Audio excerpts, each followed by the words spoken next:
Welcome back. If you've just joined us, you're watching the news at 10, broadcasting on Channels Television live from Lagos. Well, here are some eyewitness photos you sent to our portal. We'll begin with this picture from Ebrumede Efrun in Delta State. Our eyewitness reporter says this road is gradually being eroded. He's asking the authorities to arrest the situation to avoid the communities being cut off. Next is this picture from Oredo local government area of Edo State. Our eyewitness is calling on the comrade governor to come to the rescue of the people residing on Asoro Street around the Sokpamba Igbesonwa Road, Benin City. He says this road needs prompt intervention. And finally, is this deserted street in the Omoko area of Rivers State. Our eyewitness reporter says this town is now a shadow of itself as security presence has heightened. He says there's been a series of killings during cult clashes, and more recently, cultists have been asking non-indigents to leave their community. We'd like to thank you for sending in those pictures, and please keep them coming. The Department of State Services has alerted Abuja residents over plots by Boko Haram sect to attack churches, mosques and markets using girls to bomb those places. A letter from the Director of Security Services, Federal Capital Territory, Mohammed Ibrahim, is asking religious bodies to put their members on alert. The letter addressed to the national presidents of Jamaatul Nasrul Islam and the Christian Association of Nigeria asked residents to report suspicious persons and movement around places of worship to the authorities. Insecurity is currently one of Nigeria's greatest challenge. It manifests in different forms in various parts of the country, from terrorism to kidnapping, armed robbery, and illegal oil bunkering, among others. Although the government and security agencies say they are working hard to combat the challenge, there are concerns about the spate of crime, especially as the year comes to an end. This next report takes a look at the situation and the readiness of the security agents to contain it. In the present-day Nigeria, each of the 6 geopolitical zones now seem to have crime synonymous to it. Militant insurgency carried out by the Boko Haram group is evidently rooted in the northeastern part of Nigeria. Indigents of the affected states have lost count of family members whose lives and property are destroyed. North Central region had its fair share of attacks as some members of the group raved attack on the State Security Office in Lokoja, the Kogi state capital, and released detained members of the sect. The police responded, other security agencies, the military joined in the operation, were able to repel the attack. But cattle rustling has been the major headache for the state government in that zone. The governors are pooling resources to stop the activities of herdsmen killing people and stealing cattle. There's some relief in Kano State as the new Commissioner of Police, Musa Katsina, is leading the command in the war against cattle thieves. I would normally prefer to call them bandits, because what they do in that way is nothing but banditry activities. You go there in your drove, you sack the whole community, you rape, you create fear, and you derive pleasure in seeing people really in pains. These people are supposed to be executed in accordance with the Islamic laws because they have killed, raped, and robbed people of their cattle and other valuable items. I therefore call on the court to do the right thing in accordance with the law. For years, security agencies in the South-South region have been battling with kidnapping gangs, oil thieves, and armed robbers. Experts say the riverine nature of the area makes it easier to perpetrate such crime. Just recently, over 100 million naira was recovered in Rivers State during a shootout with bank robbers. It's no different in the southeast, with the oil theft less rampant. The state governments are not sleeping. In Anambra State, for instance, to reduce the spate of armed robbery and other forms of crime, Governor Willie Obiano has resolved to seize properties identified to be proceeds of any crime. In the southwest region, the kidnap and eventual release of the former secretary to the federal government, Chief Olufalaye, in Ondo State, came as a shock to many. The number of robberies in Lagos State in the past 8 months is causing sleepless nights. We're aware that this Ember month, crime is likely to increase because people want to do Christmas like you and me, but they want to do it by unlawful means. We have a duty in anywhere we are, when we enter Ember month, to increase the level of security anywhere we are, and we are conscious of that. The members of the public in Ogun and Lagos expect very much from us, and we are not going to let them down. You should get the assurance we are going to work 24 hours to make sure that I've talked to the DPOC and the area commanders, and I've charged them. Any person who's not ready to work in Lagos should ship out.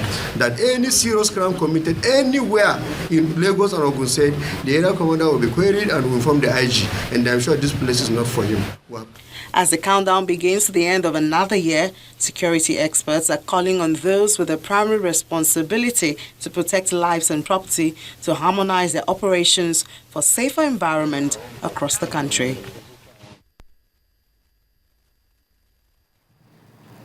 Well, I'm now being joined on the news at 10 by the Commissioner of Police in Lagos State, Mr. Fatai Owosheni, to look at the task of tackling crime and police in the state like Lagos. So good evening to you, and thank you so much for coming on the news at 10. Good evening. So let's start with that report we just listened to. Given the rising concern of growing cases of crime, is it right to say that the police is somewhat overwhelmed by the situation that's coming up? We are not overwhelmed. As you've heard from the last report, the police is poised and, of course, prepared to ensure that people, the citizens, are made to go about their businesses without let or hindrance. We are prepared for the Yuletide, and we've improved and put a whole lot of strategies in place to ensure that the Yuletide is celebrated peacefully. That's for Lagos State, or on a general note for the Lagos police force? State. Okay, so very recently the Lagos State government, commissioned some security gadgets for the police, helicopters and some other security gadgets, drones and the rest of it. How is this going to aid? To what extent is this going to aid in your fight for crime, your bid to fight crime in Lagos State? Of course, it will help us tremendously in the sense that it will help us to increase our presence on the road. That is increased visibility, increased dominance of the security space, and of course improved response to distress calls. So in terms, because that's one of the major issues, it's always been that response to maybe robbery attacks in some certain locations, and it's a little bit slow. So are we going to see like an improvement, 5 times better, or how is it going to be? Because we need to understand if your men are properly equipped to handle these gadgets that they've been given. So let's talk a little bit more about training. The men that, it's in addition to the logistic items that are provided, the men that, the personnel that will handle those equipment have been trained in a way that they will handle those equipment professionally. And while we're talking of improved response and dominance, we have, prior to this time, we had about 87 locations where what we call pin-down points are put. With this input that the Lagos State government had given us, we are adding another 56 points. And when you have that, you get police closer to the community. Let's talk a little bit about funding. The top officials of the police have complained, being underfunded in the past. So now, is the police adequately funded now, and how has this affected the operations? The government has always funded police within the capability. The police is not the only institution of government that should be funded. We have to share what the government has with other institutions. So, with reports that criminals are having more sophisticated weapons than the police, does this in any way hinder the ability of the police to tackle criminals? And that is why the police has been moving ahead, and with what the government has given us, especially in Lagos State, the policing business and that of the criminals is like a cat and mouse thing. We look at each other, and what we've been doing is to make sure that we think ahead of them. So in thinking ahead of them, how prepared is the State Command, to ward off threats of, armed robbery, the traffic offences that we keep hearing, and then, of course, the threat of terrorist attacks? Adequately prepared.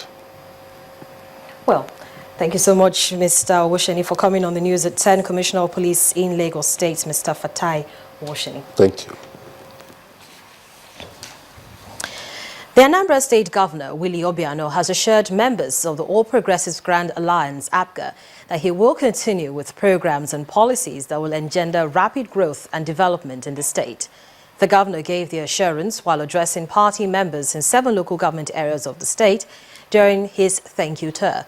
He also appealed to them to continue to be steadfast and faithful to the party, as every promise made to them will be fulfilled.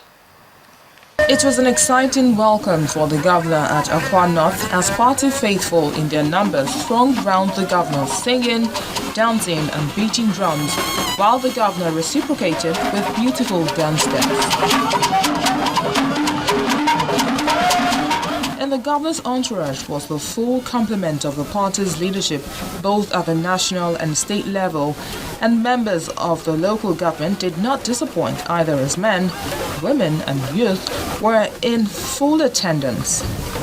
The purpose of the governor's visit was to simply appreciate the people for their support to APGA candidates during the last general election. I am here on a thank you tour of this great local government to thank you for the support you gave to our party representatives in the last election. We won 100% here, 100%. So that's why we're thanking you. An unprecedented crowd gathered at Ayamelum local government area for the same occasion.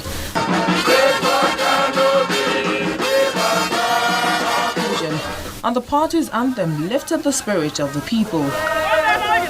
The governor's wife felicitated with the women especially, while the traditional warrior masquerade thrilled the people.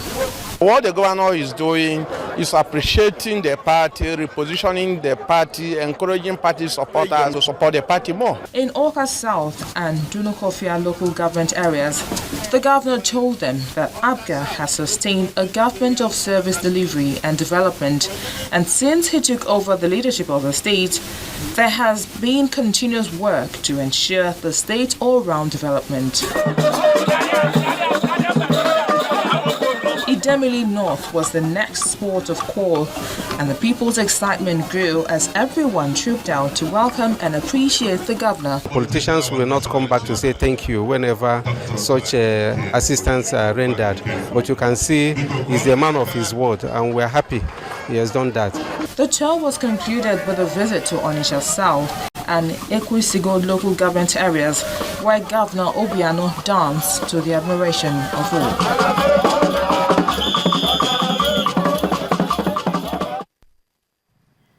Still ahead on the news at 10, the blame game continues over fuel scarcity as Ipman calls for decongestion of the Lagos port. That's in a moment. Please join us again.